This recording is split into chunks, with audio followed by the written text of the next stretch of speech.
मित्रों, अपन ने पिछले दिनों तीसरा पाठ रसखान वाला पढ़ा था, जिसमें दो पद पढ़े थे। रसखान सवैया छंद में लिखते हैं और सवैया छंद को बोलने की अपनी एक तकनीक है, अपना एक तरीका है, अपनी एक शैली है। हम उसी ढंग से बोलेंगे, आप लोग ध्यान से सुनना, उसी ढंग से उच्चारित करके और फिर समझने की कोशिश करना, तो आपको बहुत अच्छा लगेगा। तो तीसरा पद जो है वो मैं पढ़ रहा हूँ, आप उसको ध्यान से सुनना और साथ में बोलने की कोशिश भी करना कि मोर पंखा से रुकू पर राखी हूँ, गुंज की माल घर पहनूंगी, ओढ़ी पीतांबर ले लकोटी बन गोदन द्वारन संग फिरूंगी। भाव तो मोही मेरो रस खानी सो, तेरे कहे सब स्वांग करूंगी, या मुरली मुरली धरती अधरान धरी अधरान धरूंगी। एक गोपिका कृष्ण के प्रति आसक्त होकर के और उनके रूप को ही धारण करना चाहती है, वो कृष्ण के जैसा रूप बनाना चाहती है। एक सहेली पास में खड़ी है, देख मैं कृष्ण के जैसे ही बनूंगी। कृष्ण अपने सिर के ऊपर मोर मुकुट धारण करते हैं, तो मैं ठीक उन्हीं की तरह मोर पखा सिर ऊपर राखी, उनकी तरह ही मैं अपने सिर के ऊपर मोर पंख को धारण करूंगी। गुंज की माला गले पहनूंगी। गुंज एक जंगली फूल होता है घुंघूची का, है? तो कृष्ण घुंघूची की माला गले में पहनते हैं, तो उनकी तरह ही मैं गुंज की माल गले पहनूंगी। मैं उन घुंघूची के फूलों की माला गले के अंदर पहनूंगी कि जिस तरह से कृष्ण मोर पंख धारण करते हैं, उनकी तरह ही मैं मोर पंख धारण करूंगी और घुंघूची के फूलों की माला गले के अंदर धारण करूंगी। हे सखी, ओढ़ी पीतंबर ले लकोटी बन, वो जब गाय चराने जाते हैं तो एक पीतांबर लपेट लेते हैं, उनकी तरह ही पीतांबर लपेट लूंगी और लकोटी कहते हैं लकड़ी, और लकड़ी लेकर के गोधन ग्वारन संग फिरूंगी। मैं वन के अंदर गाय चराते हुए ग्वालों के साथ में फिरूंगी, क्योंकि कृष्ण भी अपने उस लकड़ी और पीतांबर ओढ़ करके और दूसरे ग्वालों के साथ में गाय चराने जाते हैं, उनके साथ में ही जंगल में गाय चराते हुए फिरते हैं। मैं उनकी तरह ही एक पीतांबर ओढ़ करके और एक लकड़ी लेकर के और ग्वालों के साथ में गाय चराने के लिए फिरूंगी, घूमूंगी या जाऊंगी। भाव तो वो ही मेरो रस खानी। सखी को कहती है कि हे सहेली, तो मुझे बता, और कृष्ण को कौन सी चीजें अच्छी लगती हैं और वो पहनते हैं। मैं तेरे कहे सब स्वांग करूंगी, मैं तेरे कहे अनुसार अपनी वेशभूषा धारण कर लूंगी, इस कृष्ण के जैसी वेशभूषा धारण कर लूंगी। तो मुझे बता, उनको कौन सी और चीजें जो है अच्छी लगती है और कौन सी वो मैंने नहीं पहनी है, वो मैं तेरे कहे अनुसार पहन लूंगी। भाव तो वो ही मेरो रस खानी, उनको जो अच्छी लगती हैं वो चीजें मैं पहनूंगी, तेरे कहे सब स्वांग रसूंगी, तेरे कहे अनुसार ही वो वेशभूषा में धारण कर लूंगी जो कृष्ण को अच्छी लगती है। या मुरली धरती, लेकिन एक बात है, मैं कृष्ण की सारी चीजें धारण कर लूंगी, मोर पंख भी पहन लूंगी, गले के अंदर घुंघूची की माला पहन लूंगी, पीतांबर ओढ़ लूंगी, लकड़ी ले लूंगी, गाय चराने चली जाऊंगी, ग्वालों के बीच घूमूंगी, लेकिन या मुरली धर की,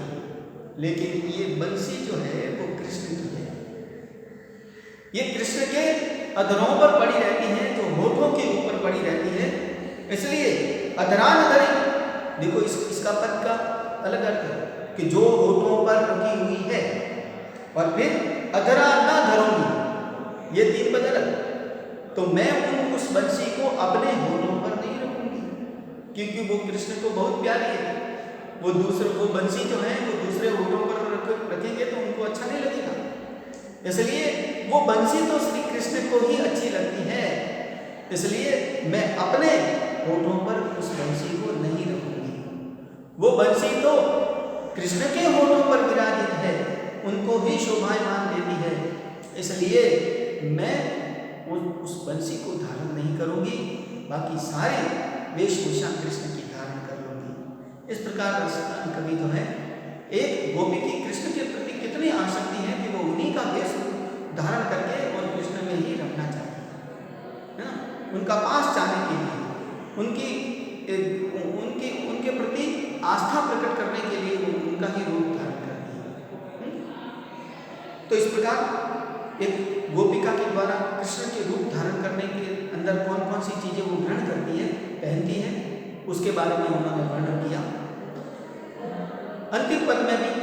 ऐसी ही बातें कुछ लिखी हुई है, उसमें भी एक गोपी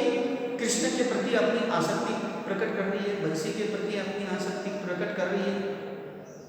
और वो कहती है कि कानिनी दे अंगूरी रही वो जब ही मुरली धुनि मंद बजई है, मोहनी तान सुरस खानी अटा चढ़ी गोदन गई तो गई, तेरी कहो सिगरे ब्रज लोगनी कानी को कितनो समझइए, माहिरी मुख की मुस्कानी संभाली न जाइए न जाइए न जाइए। हे सखी,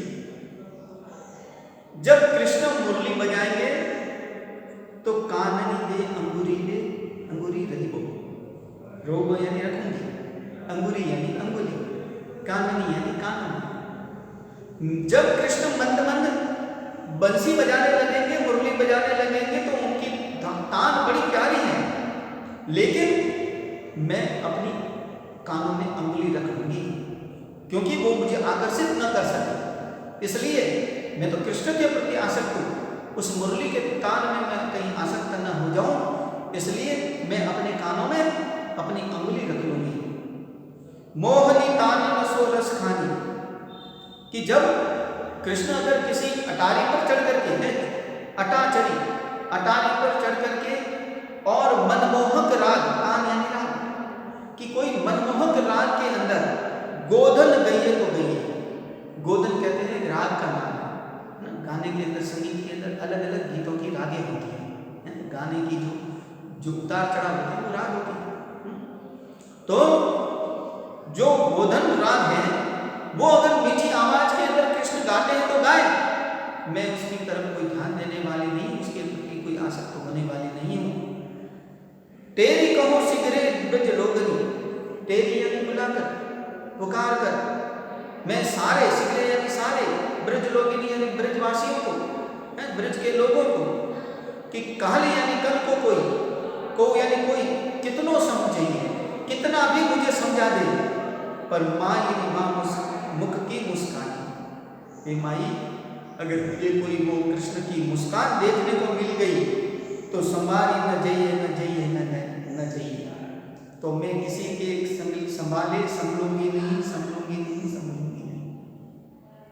कि अगर बंसी बजती है तो मैं उसकी तरफ ध्यान नहीं दूंगी, अगर वो मौनी मुस्कान के अंदर कोई गीत गाते हैं, गोधन आवाज राग गाते हैं अटारी पर चढ़ करके, तो भी मैं कोई ध्यान देने वाली नहीं हूं, लेकिन मैं सभी ब्रजवासियों को कह देती हूं कि कल को कोई मुझे कितना भी समझा दे कि तू कृष्ण की मुस्कान के पीछे पीछे मत दौड़, लेकिन मैंने अगर कृष्ण की मुस्कान देख ली, उनकी मुस्कान देख ली, उनकी छवि देख ली मुस्कुराते हुए, तो मैं किसी के संभाले हुए नहीं संभलूंगी। ये मेरी बात सभी ब्रजवासी सुन लेना कि मैं कृष्ण की दूसरी बातों को मैं छोड़ सकती हूँ, उनके प्रति आसक्त नहीं रहूंगी, लेकिन अगर उनकी मुस्कुराहट देख ली तो मैं किसी के संभलूंगी नहीं, मैं उनके पीछे हो जाएंगी, उनके प्रेम में पागल हो जाऊंगी, मैं उनके प्रति आसक्त हो जाऊंगी। तो इस प्रकार एक अथाह श्रद्धा जो है गोपिका कृष्ण के प्रति प्रकट कर रही है। तो अपन ने दोनों पद पढ़े, अब इससे संबंधित अपन कुछ प्रश्न करेंगे नीचे, आप लोग जो है ध्यान से वर्तनी को देखते हुए इन प्रश्नों के उत्तरों को